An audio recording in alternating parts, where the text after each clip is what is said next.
ल है मित्रहरू, हात यस्तो भइन्जल आज खनियो है।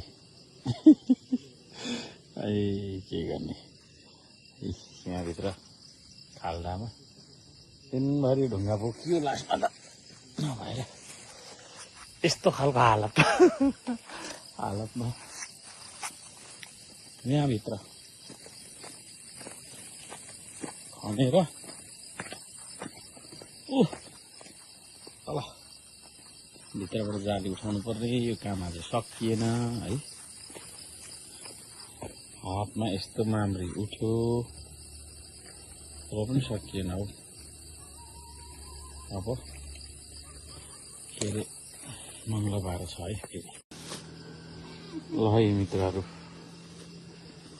हात यस्तो भइन्जल आज खनियो है।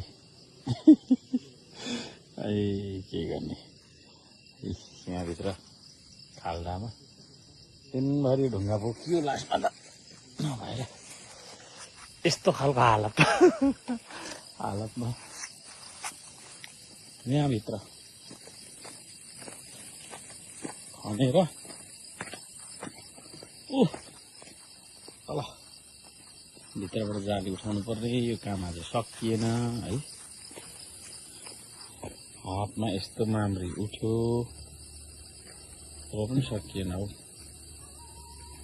अब के अरे मङ्गलबार छ है फेरि।